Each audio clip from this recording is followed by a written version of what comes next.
Alhamdulillah. Coba anak-anak cek nih teman sebangkunya, ada yang nggak hadir? Ada, siapa? Vina. Kenapa Vina nggak hadir? Sakit. Ya kita doakan semoga Vina lekas sembuh biar dia bisa belajar bareng kita di pelajaran besok ya anak-anak ya. Nah sebelum memulai pelajaran pada hari ini kita berdoa dulu sesuai kepercayaan masing-masing. Ketua kelasnya, ayo pimpin doanya ya. Setelah berdoa, kita akan menyanyikan lagu Garuda Pancasila. Boleh berdiri semua, kita nyanyikan bersama-sama untuk memperkuat jiwa nasionalisme kita ya anak-anak ya. Yuk kita mulai. Garuda Pancasila, Allah mendukungmu. Patriot proklamasi, sedia berkorban untukmu. Pancasila dasar negara, rakyat adil maupun sentosa. Berikan bangsaku, ayo maju, maju, ayo maju, maju, ayo maju, maju.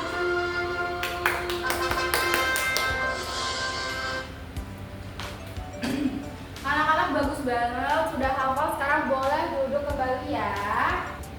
Sekarang anak-anak buka buku temanya, tema 8 halaman 1-nya ya anak-anak ya. Di sini ada bacaan nih, yuk boleh sekarang bareng-bareng kita baca ya. Kita mulai. Siti memiliki kewajiban menjaga kesehatan tubuhnya. Ia selalu makan makanan yang sehat dan bergizi. Siti berpakaian bersih dan rapi. Ia juga tinggal di rumah yang nyaman. Ayah dan ibu menyayangi Siti. Siti berhak atas itu semua. Kewajiban adalah sesuatu yang harus dilakukan. Di dalam setiap kewajiban ada hak. Hak artinya sesuatu yang harus kita terima. Jadi anak-anak, hari ini kita akan belajar kewajiban dan hak di rumah.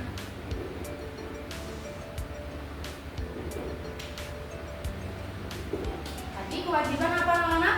Kewajiban adalah sesuatu yang harus dilakukan. Kalau hak apa?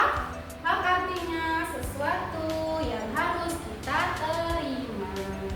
Nah sekarang ibu punya gambar nih. Yuk kita amati bareng-bareng nih. Ada gambar apa ini anak-anak? Gambar foto keluarga yang bahagia di rumah ya anak-anak ya. Nah setelah kita amati, ibu mau anak-anak menjawab pertanyaan nih. Menjawab pertanyaan bisa disalin di buku latihan ya anak-anak ya. Mengapa ayah dan ibu begitu perhatian kepada Siti? Nih, kedua, bagaimana kira-kira perasaan Siti?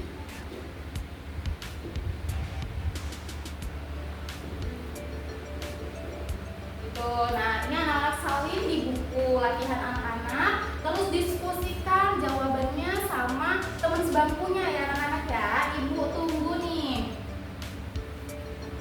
Sudah semua berdiskusi, sekarang ibu mau tanya nih, apa jawaban mengapa ayah dan ibu begitu perhatian kepada Siti? Yang boleh, yang bisa boleh angkat tangan anak-anak. Yuk Dimas, mengapa ayah dan ibu begitu perhatian kepada Siti?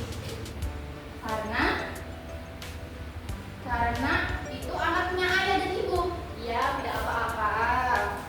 Karena Siti mendapatkan hak kasih sayang dari orang tua, dari ayah dan ibu gitu ya. Terus bagaimana kira-kira perasaan Siti? Jadi kalau Siti dapat kasih sayang dari orang tua gimana perasaannya? Lina? Senang, betul, senang ya anak-anak ya.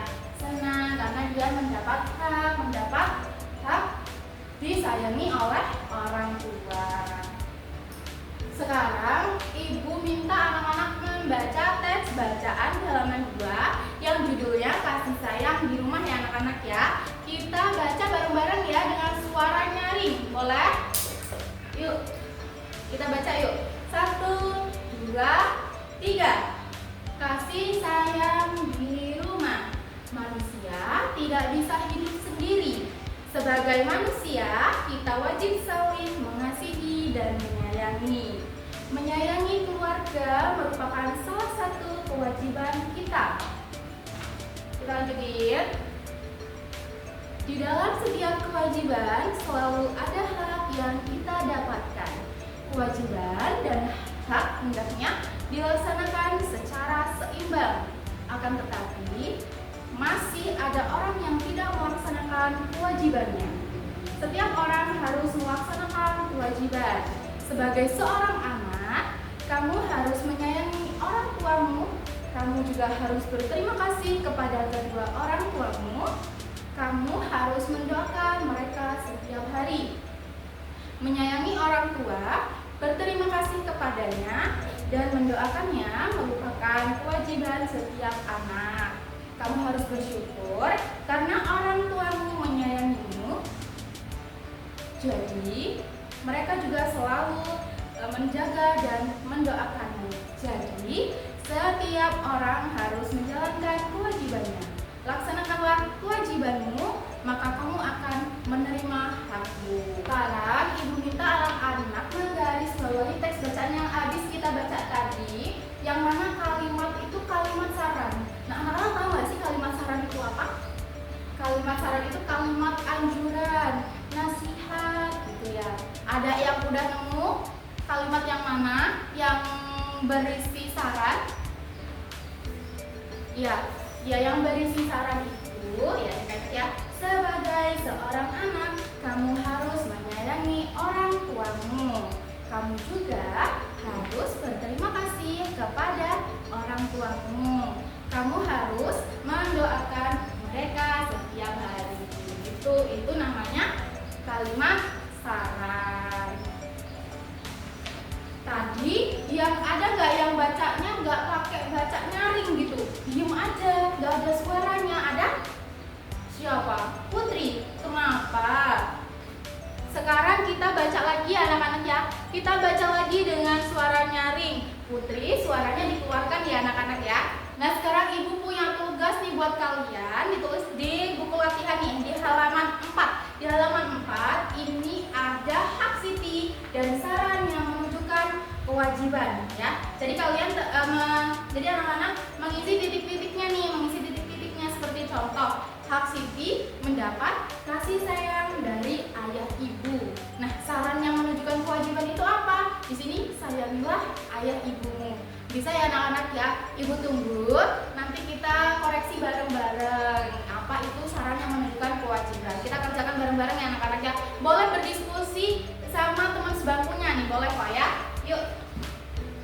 Sudah selesai semua berdiskusi? Kita koreksi bareng-bareng ya anak-anak ya. Ini tadi yang pertama nih, mendapat kasih sayang dari ayah ibu, Kak Siti. Lalu saran yang menunjukkan kewajiban apa? Sayangilah ayah ibumu. Sekarang nomor 2, mendapat hak Siti, mendapat perawatan ayah ibu. Berarti saran yang menunjukkan kewajiban apa anak-anak? Menjaga kebersihan dan kesehatan diri. Itu kewajiban, saran kewajibannya ya. Nomor 3, mendapatkan waktu bermain bersama ayah ibu. Saran kewajiban ya yang menunjukkan kewajiban itu apa? Gunakan waktu bermain dengan baik.